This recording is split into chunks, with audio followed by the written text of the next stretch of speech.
So let's start with Energizer. Energizer number 1, fill in the blank. What is the answer for this slide? The correct answer is 1120. For this slide, what is the right answer? It's 105.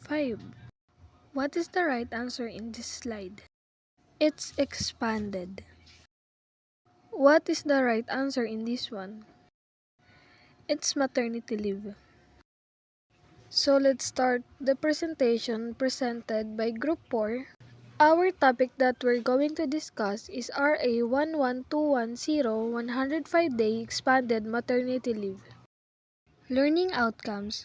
We will be able to identify what RA 11210 or expanded maternity leave is, and we will be able to know what the purpose of RA 11210 or expanded maternity leave is.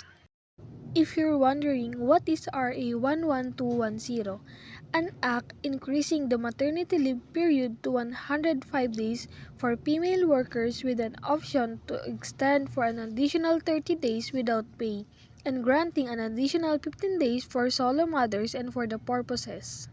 The Republic Act 11210, also known as the 105-day expanded maternity leave law, was enacted to promote and protect the rights and welfare of working women in the Philippines.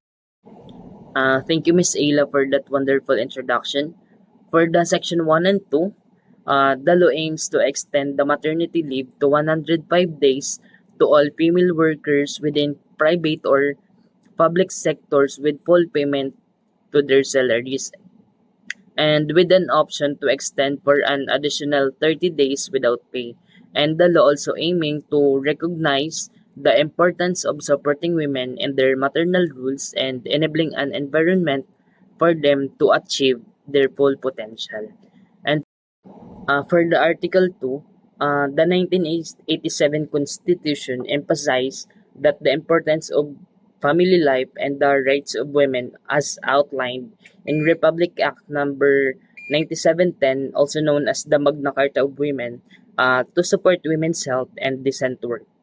And the state plans to extend the maternity leave for women workers to ensuring their uh, full recovery and assume maternal roles before returning to work.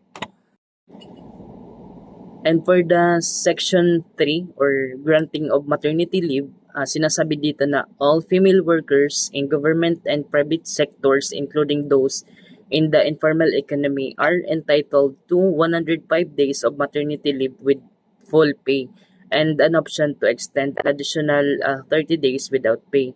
And in the case that the worker qualifies as a solo parents or under the Republic Act 8972 or the Solo Parents Welfare Act, that worker shall be granted an additional 15 days maternity leave with full pay. Uh, for the Section 4, maternity leave for public sector workers, female workers in the government service are entitled to 105 days of maternity leave with full pay with additional benefits for solo mothers or under siya ng Republic Act number 8972 or the Solo Parents Welfare Act. For the Section 5, maternity leave for private sector workers, female workers in the private sectors are also entitled to 105 days of maternity leave with full pay. At kung ang female worker na ito ay member ni SSS at nakapag-contribute siya at least 3 months, entitled pa rin po siya sa 100 days of maternity leave. At kung siya ay nanganak naman via cesarean, pwede din po siya mag-avail ng 60 days of maternity leave with full pay at si SSS na po mismo ang magbabayad sa employer niya ng 100% of full payment ng kanyang salary. As same din po sa solo parent, they are also entitled to 105 days of maternity leave. For the Section 6 naman, allocation of maternity leave credits. Female workers can allocate up to 7 days of maternity leave benefits to the child's father, kasal man o hindi, or namatayan siya ng asawa, entitled pa rin po iyon dahil under po siya ng RA 8187 also known as the Paternity Leave Act 1996. At kung siya naman ay walang asawa, pwede pa rin po niya ma-avail yung 7 days of leave para sa taong mag-aalaga sa kanya. For the Section 7 naman, maternity leave, regardless of civil status, all female workers in the government and female members of SSS, regardless of their civil status, shall be granted maternity leave with full pay upon compliance at sa nasabing section kanina. And for the Section 8 naman, will be discussed by Princess Nicholas. Section 8. Maternity leave with pay in case of childbirth, miscarriage, or emergency termination of pregnancy after the termination of an employee's service. Dito is maternity leave with full pay is guaranteed even if the childbirth occurs shortly after the termination of an employee's service, provided there was no unjust termination. Section 9. Maternity leave credits.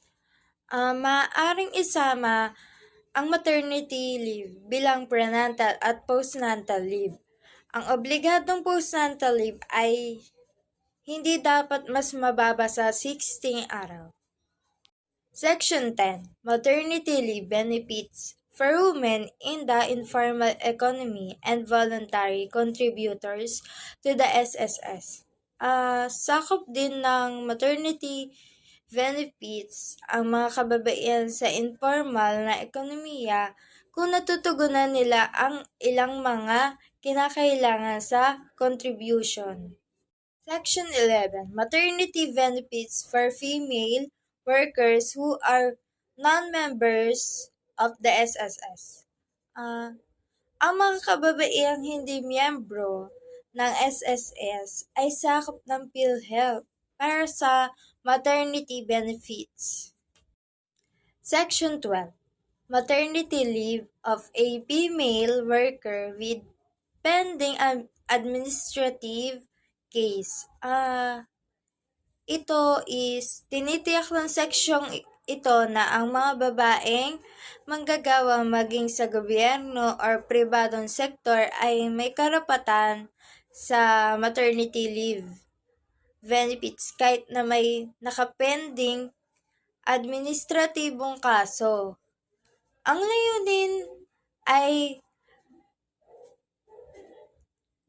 pangalagaan ang mga karapatan ng mga buntis na kababaihang at matiyak na makakakuha sila ng mga maternity benefits na nararapat sa kanila anuman ang nangyayaring administratibong pamamaraan. Section 13. Maternity leave for female national athletes. Female national athletes who became pregnant are entitled to specific provision under this act. Upon pregnancy, the athlete will be assessed by a designated physician, the physician accredited PSC physician or obstetrician gynecologist to determine for fitness to continue training. If advised by the physician, the athlete will go on maternity leave until cleared to resume training. During maternity leave, she will continue to receive her allowance and benefits. It's clarified that female national athletes employed in the public sector will not receive double compensation or benefits. Our next presenter is Harvey Isurda. Non-diminution of benefits, Section 14. This section emphasizes that the provisional of Republic Act No. 11210 should not reduce existing maternity benefits that female workers already enjoy, whether under collective bargaining agreements or other law. If the current benefits are moved forward to the female worker, they will not be diminished by the implementation of this act. Additionally, any alternative worker agreements agreed upon during the extended maternity leaving period must be mutually consented to in writing by the female worker and must prioritize her material function and postnatal care requirements. Ang sinasabi po dito ay isang prinsipyo legal na nagsasaad na hindi dapat bawasan ang anumang mga benepisyang natatanggap ng mga empleyado na napagkalooban sa batay ng kasunduan sa trabaho, pulisya ng kumpanya o anumang naunang nakasanayan. Ito ay maaaring paliwanag bilang hindi pagbabawas ng mga benepisyo. Ibig sabihin, kapag merong ng mga benepisyong ipinagkaloob sa mga manggagawa, hindi ito maaaring basta-basta bawasan o alisin ng employer ng walang legal na batayan. Security of tenure, Section 15. Women availing of maternity benefits are assured of security of tenure. Ang sinasabi naman dito ay isang seguridad sa pananatili sa trabaho ay isang prinsipyo sa batas ng paggawa ng nagproprotekta sa mga empleyado laban sa hindi makatarungang pagtanggal sa trabaho. Sa lalim ng seksyon na ito, hindi maaaring tanggalin ng isang empleyado maliban na lamang kung mayroong sapat na maatwirang dahilan at kailangan din sundin ang tamang proseso sa pagtatanggal. Ibig sabihin, ang mga empleyado ay dapat bigyan ng patas na pagkakataon na ipagtanggol ang kanilang sarili at ang pagtanggal ay dapat naaayon sa batas. Non-discrimination, Section 16. Employers are prohibited from discriminating against women to avoid providing material benefits. Ang sinasabi naman po dito ay nagsasaad na walang taong dapat diskriminahan batay sa kanilang lahi, kasarian, edad o relihiyon o anumang iba pang pagkadahilanan. Ito ay naglalayong sakin na pantay-pantay ang pagtatrato sa lahat ng tao sa lipunan. Section 17, Periodic Review, ay tumutukoy sa isang panapanahong pagsusuri o pagre-review na itinatakda sa ilalim ng isang partikular na eksena ng isang batas o regulasyon. Nakilala bilang Section 14, ang layunin ng ganitong uri ng pagsusuri ay upang regular na suriin ang pagiging epektibo, pagtugon at pagsunod sa mga itinakdang pamantayan o proseso na saklaw ng nasabing seksyon. Sa ganitong pagsusuri, tinitingnan kung ang mga umiiral na patakaran o practice ay kailangan pang baguhin, i-update o panatilihin ba sa mga nagbabagong pangangailangan o kondisyon. Penalties for violating Republic Act No. 11210. Likely regarding maternity leave benefits, non-compliance can lead to a fine of 20,000 or imprisonment up to 200,000 pesos. Responsibly, heads of associations, partnerships, corporations, or institutions can also be held liable. Non-compliance may result in non-renewal of business permits and others penalty. Implementing rules and regulation. In the context of gender, ito ay karaniwang tumutukoy sa guidelines or directives issued ng mga ahensya ng gobyerno upang magpatakbo na at magpatupad ng mga batas na may kaugnayan sa pagkapantay-pantay ng kasarian, karapatan ng mga pangkababaihan, at iba pang mga issue na related sa ibang kasarian. Separability clause. It refers to a provision in law, policies or documents na related to gender equality or non-discrimination and ensure that if any part of law or policy is found to invalid or due to its gender-specific language. Repealing clause.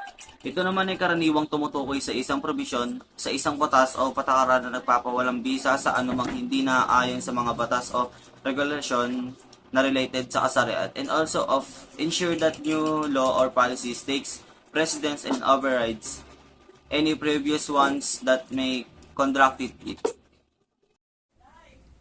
Effectivity is not a widely recognized term, however, of human gender effectiveness.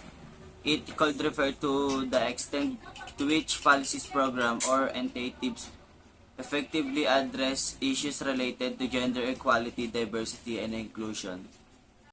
These are the references that we use on our discussion in Republic Act No. 11210, 105-day expanded maternity leave law. We hope that you learned something from us. Thank you.